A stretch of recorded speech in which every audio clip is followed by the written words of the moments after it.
Welcome to Star Bios, where we delve into the fascinating lives of iconic figures who have shaped the world of music. I'm your host, Casey Gold, and today we're going to explore the extraordinary life of George Harrison, the quiet Beatle with a profound impact on the music industry. From his humble beginnings in Liverpool to his rise as a global superstar, George's journey is a testament to the power of passion, creativity, and perseverance. Born on February 25, 1943, in the midst of World War II, George Harrison entered the world in a small house on Arnold Grove, Wavertree, Liverpool. His parents, Harold and Louise Harrison, were working-class individuals who instilled in their son a strong sense of values and a love for music. The Harrisons' home was filled with the sounds of traditional British music, as well as American swing and jazz, which would later influence George's unique guitar-playing style. As a young boy, George attended Dovedale Primary School, where he met his future bandmate, John Lennon. Although they didn't become close friends at that time, this encounter marked the beginning of a lifelong connection between two musical geniuses. In 1954, George moved on to Quarrybank High School, an institution that emphasized academic achievement and discipline. This environment helped shape George's strong work ethic, which would serve him well throughout his career. The Liverpool of George's youth was a city in flux, with the decline of its maritime industry and the rise of new cultural movements. The Cavern Club, which opened in 1957, became a hub for local musicians, including the Beatles, who would later become a staple of the club's lineup. As George navigated his early 20s, he found himself at the crossroads of tradition and innovation, torn between the expectations of his family and the thrill of pursuing a career in music. In 1956, at the age of 13, George received his first guitar, an acoustic instrument from his mother, who had bought it for him from a local shop. He spent hours practicing in his bedroom, experimenting with different chord progressions and techniques that would eventually become a hallmark of his unique sound. The influence of American rock and roll and skiffle music, popularized by artists like Lonnie Donegan, can be heard in George's early playing style.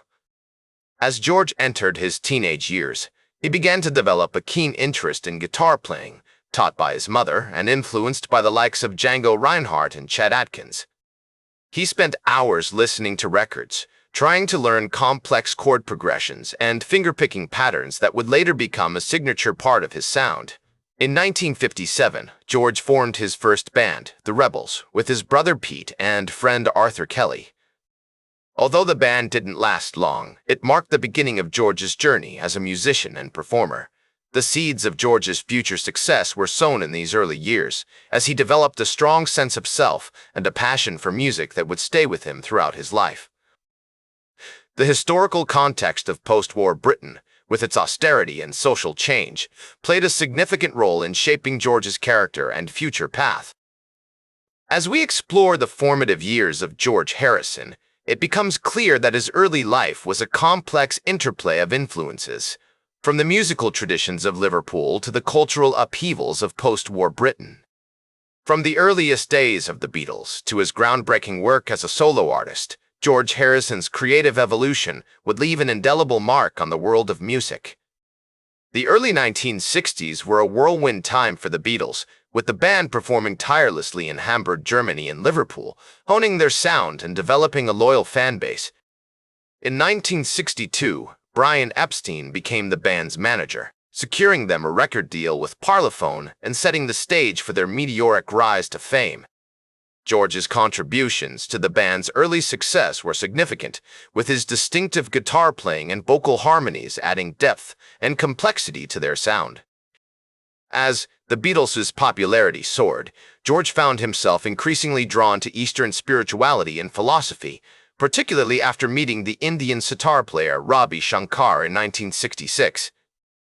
This encounter had a profound impact on George's music and worldview, influencing his songwriting and inspiring some of his most iconic compositions, such as Love You Too and Within You, Without You. The incorporation of Indian instruments and musical motifs into the Beatles' sound added a new layer of sophistication and experimentation to their work, pushing the boundaries of popular music and inspiring countless other artists. One of George's most significant contributions to the Beatles was his growth as a songwriter. While Lennon and McCartney were the primary songwriting duo, George's own compositions, such as "Don't Bother Me" and "I Need You," demonstrated his unique perspective and talent. His songs often dealt with themes of love, relationships, and social commentary, offering a fresh perspective on the world around him. As the Beatles' music evolved, George's songwriting skills became increasingly important, with classics like "While My Guitar Gently Weeps" and "Something" showcasing his mastery of melody and lyricism. The Beatles' groundbreaking work in the studio during this period was also heavily influenced by George's creativity and experimentation. The album Sgt. Pepper's Lonely Hearts Club Band is a testament to the band's innovative spirit, with George's contributions, such as "Within You, Without You," playing a key role in shaping the record's psychedelic soundscapes. The White Album and Abbey Road also feature notable George compositions, including "While My Guitar Gently Weeps" and "Here Comes the Sun," which have become staples of the Beatles' canon. As the 1960s drew to a close, George's personal life was also undergoing significant changes.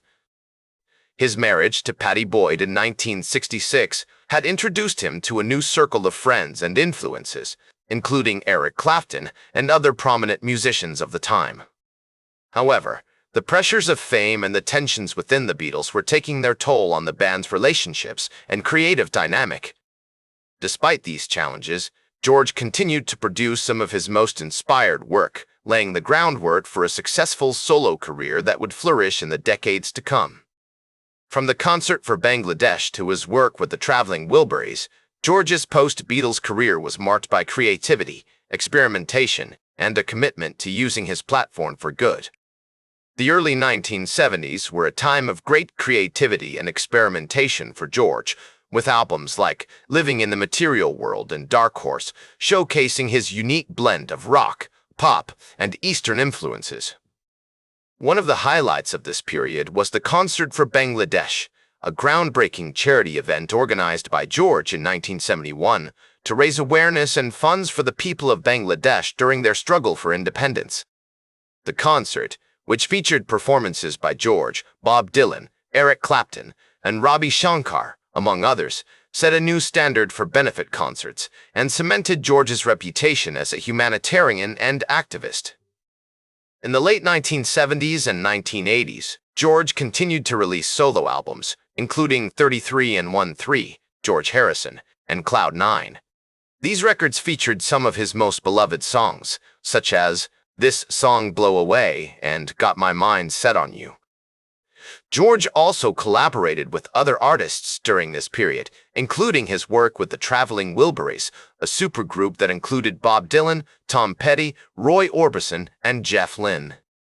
The Wilburys' music was a testament to George's ability to craft catchy, memorable songs that blended rock, country, and folk influences. Throughout his life, George was also a passionate advocate for peace, love, and spirituality.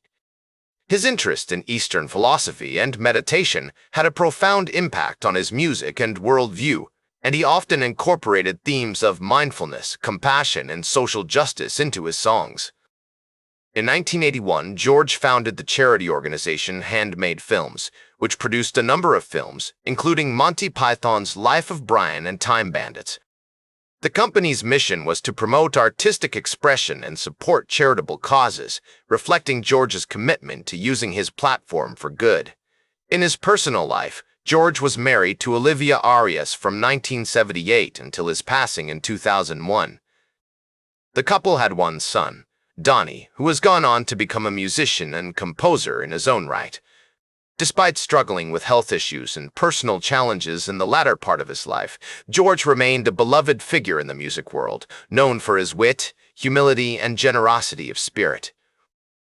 As we reflect on George Harrison's remarkable life and legacy, it's clear that he left an indelible mark on the world of music. From his innovative work with the Beatles to his successful solo career and humanitarian efforts, George inspired countless fans around the globe with his unique blend of creativity, compassion, and spirituality. As the great musician and songwriter once said, "The thing is, we're all here for a limited amount of time, and we should try to make the most of it."